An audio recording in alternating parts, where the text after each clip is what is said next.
Hello, everyone, and welcome back to the Ask Anthem podcast, where we cover a variety of topics ranging from tax strategies to what we're talking about today, name, image, and likeness, also known as NIL.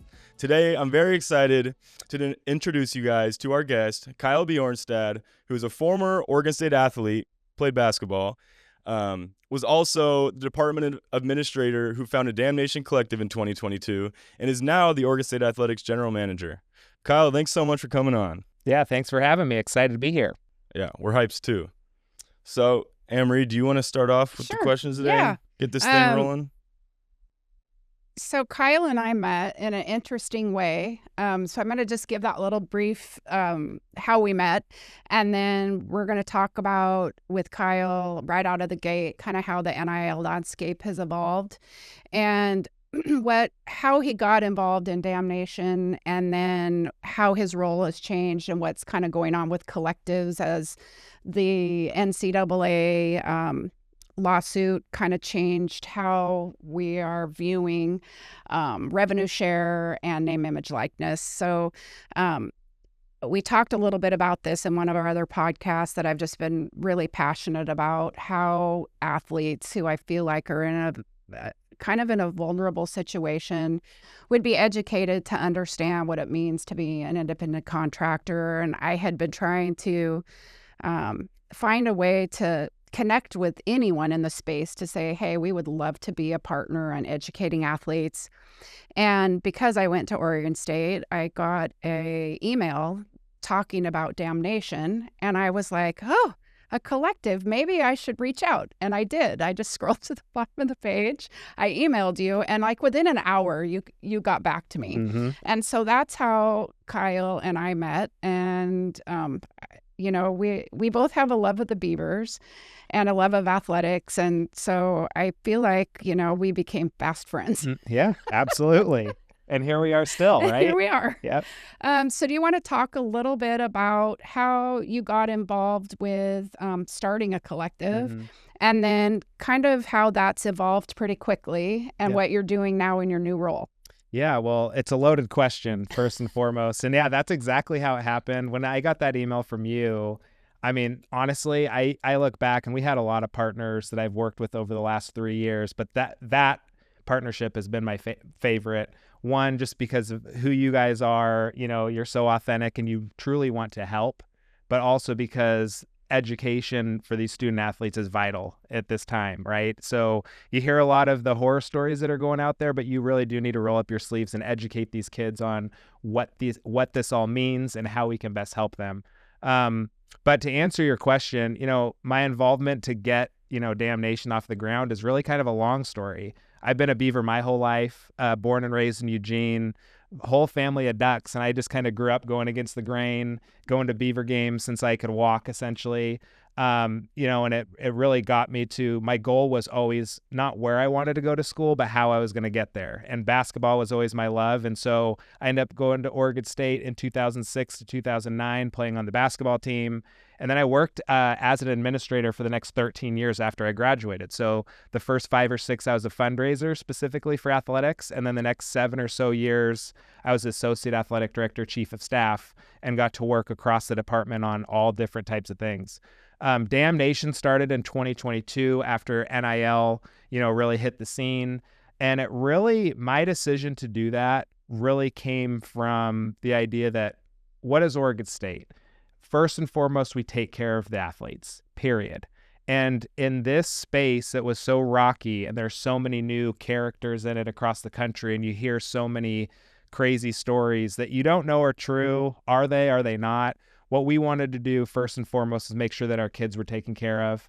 And I thought personally the best way to do that is we need to have somebody in charge of the collective that knows the coaches and has the trust, knows the administrators, knows the rules as they evolve, and, background working with compliance and all of those things. And then also with my background of knowing all of our donors. So trust is vital in everything that we're going to do. And so I literally took a step back from my position at Oregon State to start the collective, because at that time, university personnel and employees could not be involved in the name, image, likeness space. So I kind of raised my hand and started it from scratch, and here we are. So did they ask you to take over that role? I brought it up just kind of initially. There were some roundtable discussions about who's going to do it for Oregon State in this space. And initially, I kind of kept my hand down and just kind of kept quiet, but it just made sense. Yeah. And then, I had a number of conversations with influential people in the room, and I just decided that was the thing to do. And, that was 3 years ago now. And rules continue to change. And here we are now in a new role. And I'm sure we'll talk about that a little bit as well. Yeah. Do you want to talk about your new role as an athletic general manager and what that looks like? And then the transition of Dam Nation now to, I can't remember the name of the company that took it over. Blueprint Sports. Yep. Okay, Blueprint. Yep. Yeah, so essentially rules changed again back with the House NCAA lawsuit that was finalized early summer. And starting July 1, revenue share is allowed. And so for those who don't know what revenue share is, prior to this, universities could not compensate the athletes directly. Now through revenue share, they can. And so with that, one thing that you're starting to see throughout the country is folks hired internally that kind of oversee all of that, the mechanics of revenue share. And so I was flat. It wasn't something that I chased by any stretch, but I was flattered when the administration came to me and asked if I would be the general manager for Oregon State Athletics to kind of oversee all of that, because I'd been doing a lot of it for the last 3 years anyway. With that, though, we had to decide what happens with Dam Nation. Dam Nation, I'm very proud of what was built over 3 years. Nobody wanted to see that go away. We want to see it continue to grow and flourish and take that next step. And so essentially a third party, the nation's largest leader in this space, came forward and they've taken over. They've acquired the collective and they're going to be running it. And so I can focus on the new role as general manager for Oregon State. How do you see their role and what they can bring to the table? How do you see that really helping to support and expand the kind of deals that athletes at Oregon State can get? I'm actually very excited about it, because as people get their arms around what this is and kind of put some guardrails in place, I think that this is a big step in what NIL should be. And you and I have had this conversation for 3 years. NIL really should be marketing opportunities for student athletes. You're using their name, image, and likeness to promote brands or products or services. And so that's what the collectives are going to be doing now, is it's not going to be donor fed through collectives. I don't think it should be anyway. If a donor wants to give to a university, they should give to the university foundation, get their tax deduction, and do all of the things that they always have done. NIL and collectives, when done right, they'll work with businesses and corporations to do marketing. Businesses will use marketing dollars, and athletes can be compensated to help them promote what they want to promote. So I think that it's a great step in the right direction. It's going to force people to do NIL right. I always felt that we did NIL right without question. So I think Dam Nation has a leg up there, and I think that will continue without question. But I think nationally you'll see collectives, either some go away because that's not how they're built, or they're going to be forced to move in this direction. And luckily, I think we're ahead of the game there. Yeah. One thing I'm really curious about is, so obviously the revenue sharing now, there's a cap on it across, all schools now kind of have to follow that. But how does it get split up between, the different sports? Because obviously football usually probably takes a big percentage of that, but obviously you still need to have some left over for the baseball, basketball, soccer, that kind of stuff. So yeah, I'm kind of curious to see how that gets split up and who decides that. Yeah, there's not a set way of doing it. I think all schools are going to do it differently, and ultimately it's up to each school to decide how they want to do it. Yeah. But yeah, I mean, the philosophy, in my opinion, needs to be you do need to spread it throughout the entire department. Give all athletes the opportunity, or all sports the opportunity. Now, when you're looking at revenue, though, I would argue you look at the sports and, what are the percentages of revenue that are brought in by each sport? You should be able to argue that, yeah, does football bring in the most revenue? Without question. And then you've got men's basketball, women's basketball, baseball, gymnastics, all these other sports. So you kind of look at it that way. you look at rosters, and then there is a component, although it's early and you're going to need maybe a year or two of data to see, but what are, some of the market trends? Yeah. Those things are going to be out there. And then you just want to make sure that you're being fair, and it's not, one team gets everything and there's nothing for anybody else. You got to be fair. And, again, I speak from the Oregon State community. That's how we've always been built and wired. So that's how we're going to operate. I can't speak for how others will. Yeah. Do you think, so if somebody doesn't know what NIL Go is, I'm going to let you explain what that is. I know what it is, but it's probably not super prevalent in people's knowledge base. But how do you think that's going to impact boosters, private investment, and how that's going to influence deals? Or do you think, and you kind of mentioned this, that now donors are just going to pump as much into the athletic departments as possible? Yeah, again, I think I'll talk NIL Go for sure, but I do think, each individual who is a donor has the opportunity now to give, were they helping a collective or are they helping the university? I've always believed that donors, it's a philanthropic endeavor. So you support what you want to. Is it scholarships? Is it building a building? Is it, all of those things? The foundation of the university should be where they're, focused. NIL, again, should be businesses, marketing opportunities, all of those. NIL Go, I think, is another great step in the right direction. They are, again, wrapping their arms around all the data. What are these deals, these marketing deals look like? If it's triggered over $600 for a student athlete being paid by a business, those are being reviewed in real time by people is it a legitimate deal? Did the student athlete do what they were supposed to do at the end of the day for the payment? And then the one thing they're trying to crack is, what is a true market value? And how do you decide what is a market value? Again, I think that's going to take some time. But what I applaud is, it's not perfect. It's never going to be perfect. At least they're taking steps in the right direction to address what the issues have been. Yeah. So essentially they're trying to kind of increase like the transparency with the NIL deals. Yep. Okay. Exactly. Yeah, I feel like, I'll say it because you probably shouldn't, but I feel like there was so much pay to play, really, and I don't believe that's what Oregon State was doing at all with our relationship. I just know how you ran the collective. But there's been so much pay to play that this is like saying now the universities are paying the student athlete through the revenue share. And now through a collective or a marketing agency, that's the NIL deal.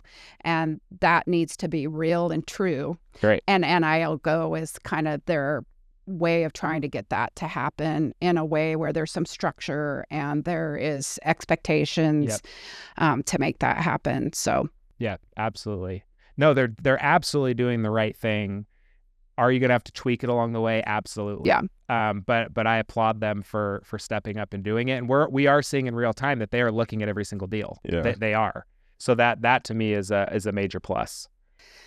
How do you think NIL opportunities different across sports between the Power Four and the smaller programs? And how do you think that is going to play out? I just think that's a very interesting perspective, because with the portal, like, you can get players to level out your roster, but can you keep them? And how do you keep the haves from having more and the have-nots being able to try to level up that playing field in the end?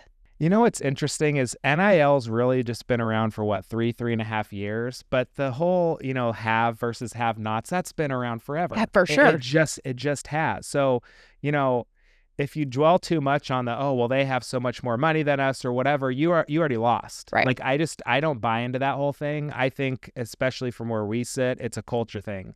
And it's, we've always recruited, and now I'm getting off tangent a little bit, but I want you back.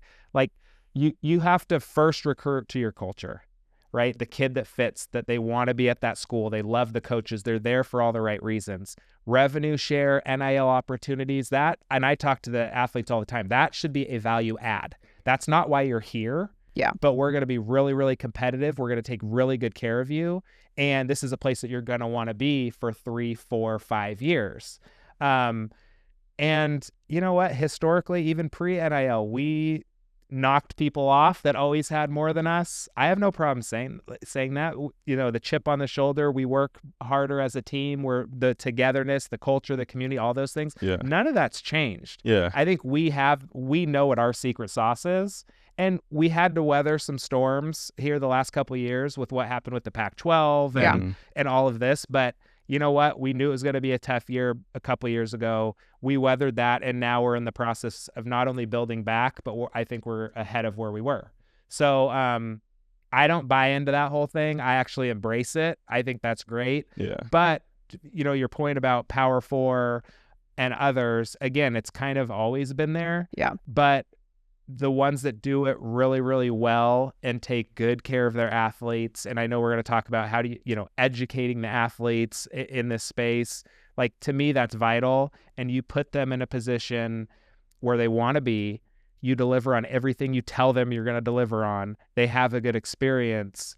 And oh, by the way, you can nurture them, and they can, maybe they become a pro. You can do that anywhere. Right. If you're good enough, they're going to find you. Yep. And for sure. So our secret sauce hasn't changed. Yeah, and I know from experience, like, obviously you can give a kid a bunch of money and pay them to come play or whatever, but if a kid doesn't want to be there and, doesn't fit the team culture, like, it's not going to end up working out in the long run. Like, you can put a a price tag on it, but like, if they don't fit the values and the culture and everything, it's not going to end up in a positive way. Yep.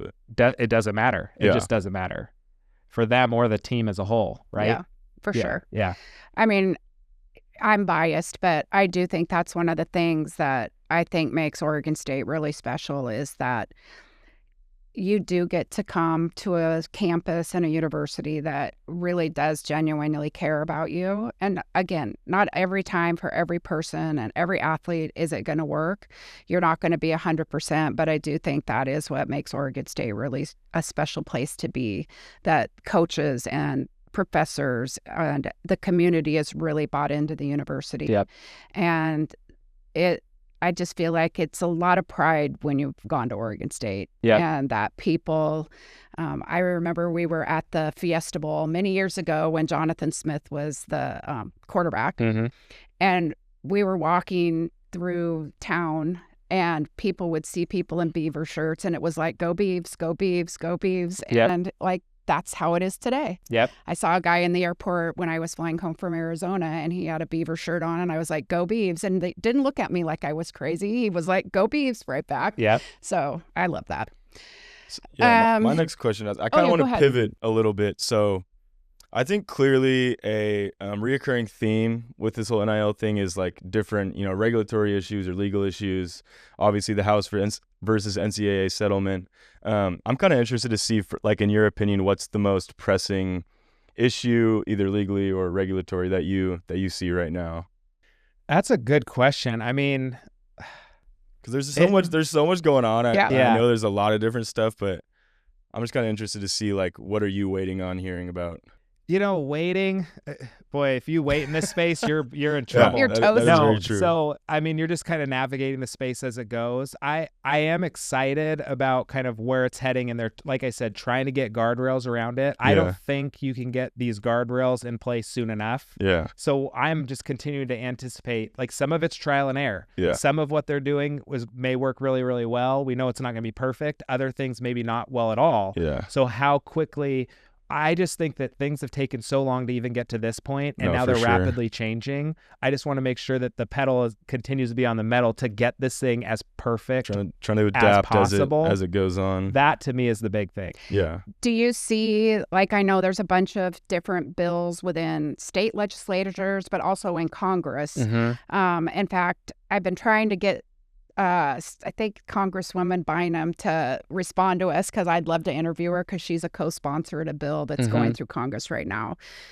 Any thoughts about having Congress help to clarify and create some of those boundaries? Do you think that's a good thing? Yeah, my thought is, how do you say it? It's a scary thought, right? To have a group like that come in and do it, but I also think it's important. Yeah. I mean, the biggest problem you could have is every state having their own rules.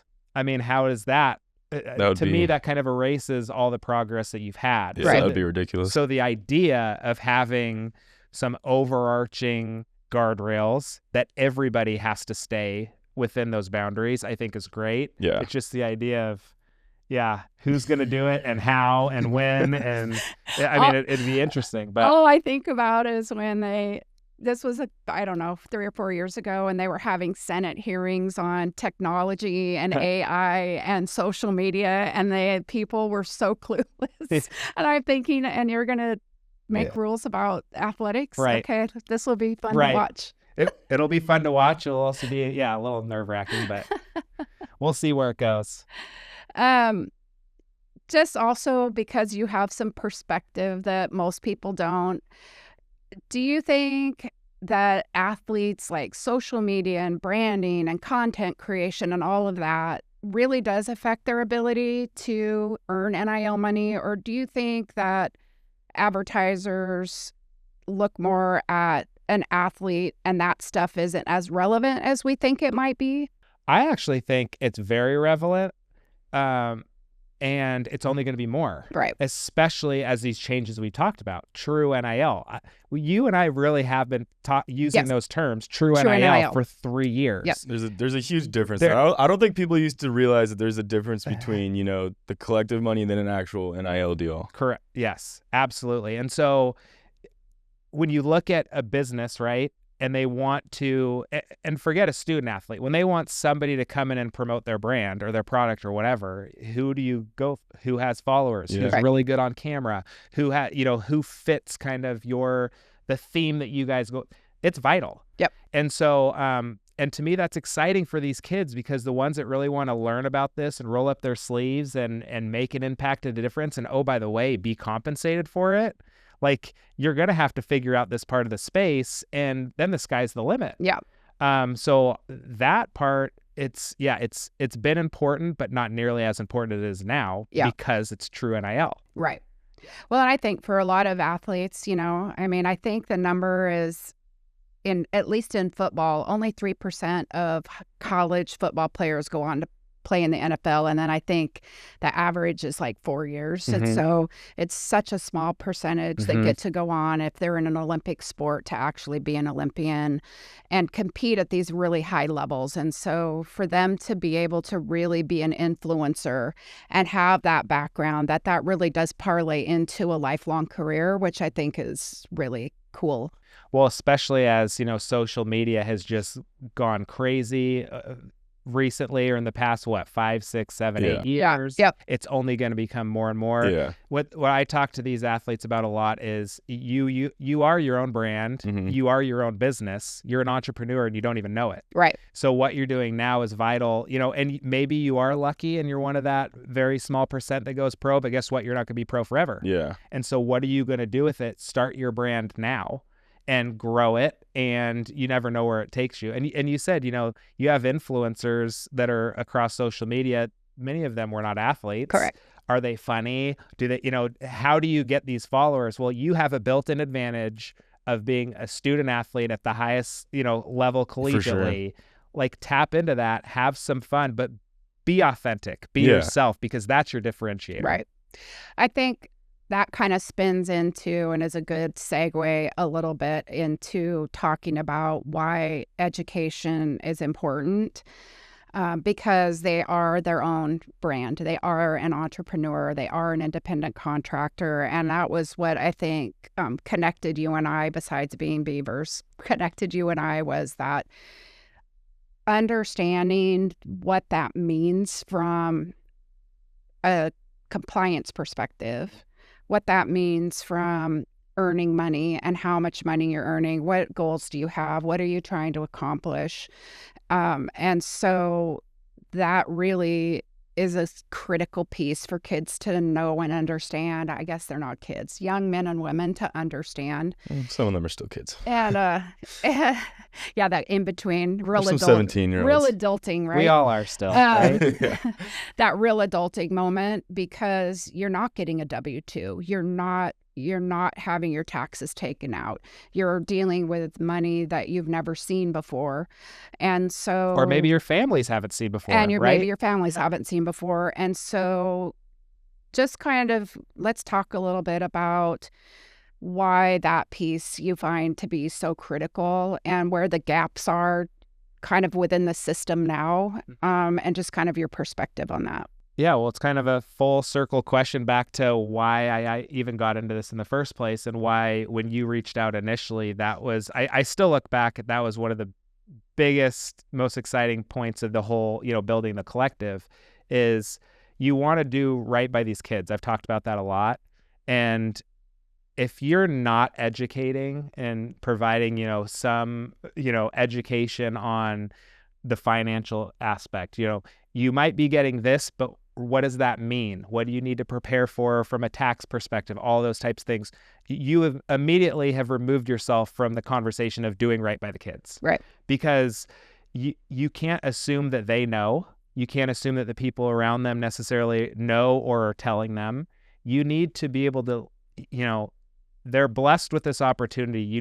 They need to fully understand like what this opportunity entails.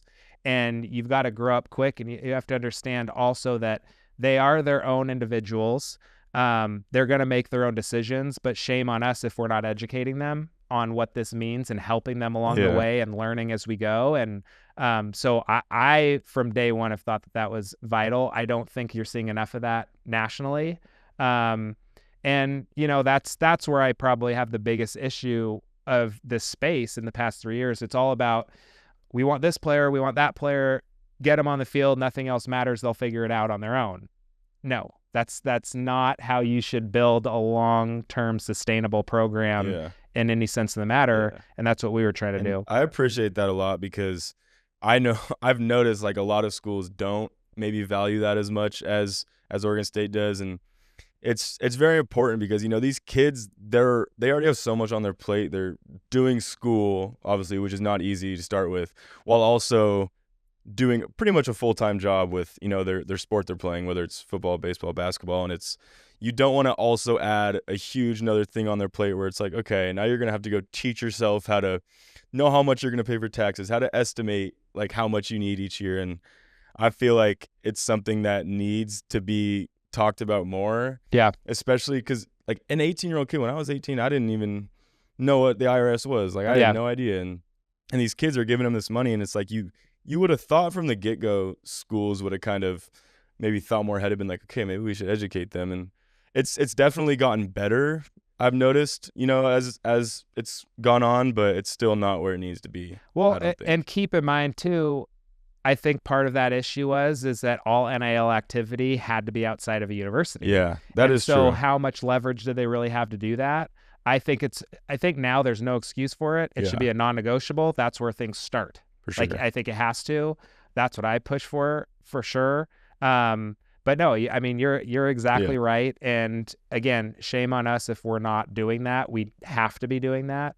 And I can't tell you how many of our student athletes that we've taken that approach with. Again, they have to accept it. They have to, take the meetings and learn and all that. It is up to them. But the ones that sit through those meetings or have a one-on-one consultation or whatever, and they call and, hey, thank you for setting that up. Thank you I had no clue. I could have gotten in trouble if I didn't know. I mean, that means more to me than anything. Yeah. So, that's awesome. So that's always fun.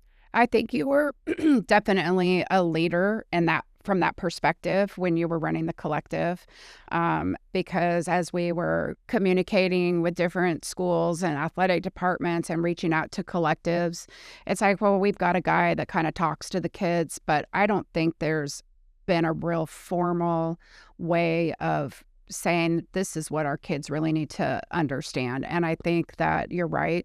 Now that the universities are holding the bag, so to speak, that it's going to be critical that becomes part of, I would think, their compliance for the NCAA, which would be even better. Mm-hmm. Like, you have to do this. And these are the things that have to get covered, not just the basic stuff that I know is part of Compliance Week.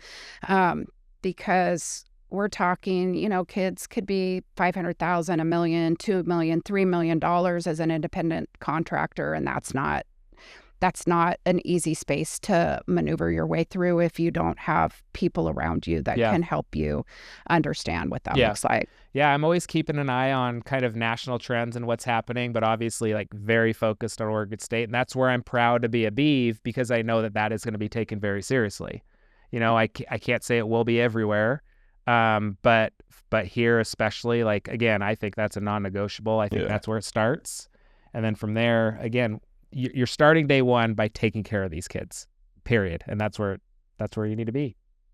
So I'm going to ask you back to the Power Four, because I just think it's interesting dynamics going on. And I think one of the things that I observe, and maybe I'm crazy, which is very possible, but maybe I feel like the Power Four have a lot of control and power in the football space. And I don't know that they're necessarily thinking about all the different sports across the board and the impact that this is all having.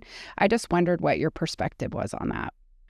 Yeah, I don't disagree. I think, there's a lot of influence there for sure. I think that a lot of what's happened, even outside of NIL the past few years with realignment and all that, I think there's a lot of quick decisions that were made without fully thinking through what it means. Again, from a student athlete experience, does it make sense having these kids traveling across the country so often for contests now, the regionality especially of it? For the sports where it's like they play multiple games in a week. That was just insane. Right. And so, I mean, it's just crazy, but I do think there's going to be a rebalance. I also don't buy into this whole Power Four thing. Like, no, I know you don't. You made that clear. Yeah. earlier. Oh, yeah. I mean, I want to play all of them. I want to play any of them, and again, keep taking them on. And there's going to be, I think, a rebalance at some point. And I think the top focus for a school like us is when that rebalance happens, that we're well positioned. We're just going to keep doing what we've always done. Yeah. But no, to answer your question, I mean, there is a lot of power there. But we'll see where it all goes. Because I'm nuts and just get my teeth into things. My husband played football at Stanford, so I'm on a lot of this athletic stuff with them because we hit some of their games as well. But they had a tracker on their athletic website of their women's volleyball team last year and all the miles they traveled. And it's just like, this is nuts. They're traveling more than NFL teams. It's crazy. Well, I'm trying to remember. It was Stanford and Cal baseball. When the ACC came out with their schedule last year, they are in each other's backyards, and they didn't play each other in conference. Yeah. Well, that makes no sense. I know. It's crazy. So you just have each of them do one more cross-country trip, and it's fine. No big deal. So one thing I'm interested in is, so obviously with, professional athletes, you see a lot of, they make a lot of money clearly, and a lot of the time they'll use it for whether it's starting a foundation or donating it to charities and stuff like that. Obviously using, the opportunity they have to do some good.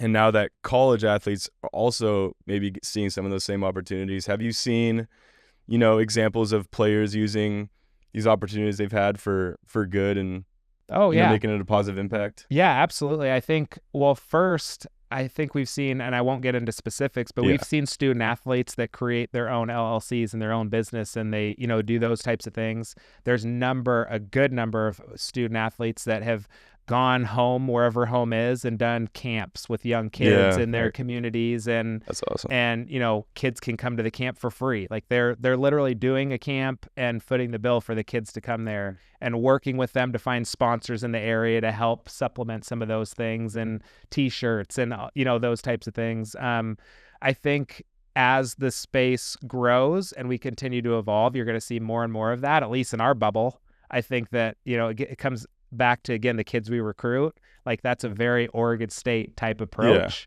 We've seen it, and I expect to see more of it. That's awesome. We talked about revenue share a little bit earlier, but just for our listeners and viewers, if they watch this on our YouTube channel, can you talk a little bit about how revenue share works? And I think that we've talked a little bit about the bigger schools and the smaller schools, but how do you see smaller schools being able to compete with the revenue share?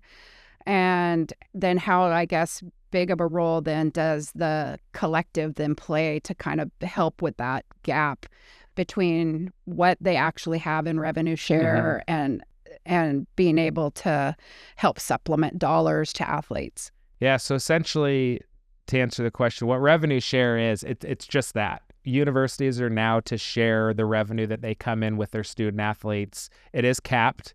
Each school can share up to $20.5 million per year across their sports. And the revenue comes in the form of TV revenue, ticket sales, merchandise, concessions, all that stuff. So they are capped at 20.5. I'm going to argue maybe these first couple of years, more schools are able to hit that. But I mean, think about it from a business perspective. Just because you can share $20.5 million from your budget, that wasn't just like a bag of cash that shows up and now you're literally taking a $20.5 million haircut out of your operational budget. Yeah. So I mean, that's a huge thing that you're going to have to deal with. So not that many schools, I think, are going to hit that. Yeah. And as time goes, I think fewer and fewer will, because I always talked about the collective as well, and why true NIL was so important is the way that things were run for the last 3 years. In general, it's not sustainable. So where a collective is really good, it's twofold. Where it comes in and helps is providing additional opportunities outside of revenue share that are true NIL. And then also where it's important is, let's say you do hit that 20.5 mark through a school. Now the collective, whatever the collective provides to student athletes is on top of that. It doesn't count against that cap. Yeah. So I think that regardless of Power 4, mid-major, whatever, it's very important, because it is outside of the department, and it really doesn't have any control or impact on what the school is able to share through revenue share, if that makes sense. 100%. Yeah. I think it goes back to what you talked about, is the type of culture that you're creating within your program. And I feel like you can create a luxury brand no matter the size that you are. So what do you give to athletes? Do you make sure they graduate? What's your graduation rates? How do you treat kids? What kind of opportunities do they have through a collective to be able to get deals outside through a true NIL deal? What education do you offer them? All of those things, to me, creates the brand that would want to get somebody there. Yep. And I feel like you can do that whether I'm going to go the 3 OSUs, Oklahoma State, Oregon State, or Ohio State. Like, you can create that luxury brand no matter where you are. Yep. So absolutely. And what I was so focused on is creating that, call it a luxury brand or a culture or whatever, both for our business partners and the student athletes. And I think the number one thing that kept me up at night for the 3 years, but I'm also very proud of it because I think we're one of the few, if not the only, everything we said we'd do for an athlete, we did. So the athletes, after a certain amount of time and you go through recruiting cycles and all that stuff, it's like, oh, if Oregon State says they're gonna do it. You can't point to a single time that we didn't. But also same goes for the businesses we partnered with. They wanted us to do some NIL deals. We work with them to identify what type of athlete are you looking for, what type of background, timing it. We could deliver everything across the board because we had such a good community of athletes that would deliver for the brands. And so in a culture, in a community like that works, now let's grow that, continue to differentiate ourselves, and everybody wins. And that's how you continue to climb the mountain. Yeah, and I think that's one way I think maybe smaller schools might be able to start, that's like a recruiting pitch, kind of like, we're going to offer these other services to you. Maybe we don't have the same funds to give you, but if you offer, financial support or, they're going to, if you treat them right, like, that's more important to a lot of people. Yeah, I think. And you'd be surprised how quickly word travels, because athletics is a small world. Everyone knows each other. It, but if it's not, oh, I played AAU with that kid, or, all these coaches are connected, these bubbles are small. Yeah. And word gets around, well, that school burnt so-and-so. Well, this school is the opposite. Like, never had an issue. You're good there. And that's what we wanted to build. And again, why I left my position at Oregon State to focus on this. And now that chapter's kind of done. I'm still going to be very close to it. I want to make sure that everything goes well and in the right direction, but that chapter's kind of closed, and now a brand new one is opened with revenue share and this position as GM, and we're going to make the most of it. Well, we really appreciate you coming today. And I would love to have you back after at least maybe football season, Yeah. basketball season at the latest, just to talk about kind of how your role has evolved, Yeah. how the university is evolving in this space, because I just think it's really interesting, and I appreciate that you joined us today. No, I appreciate the invite. Happy to do it. Let's Yeah. do it again. Yeah, thank you guys so much for watching. If you want to see more of this, follow our YouTube channel, our Instagram, Twitter. It'll all be linked below.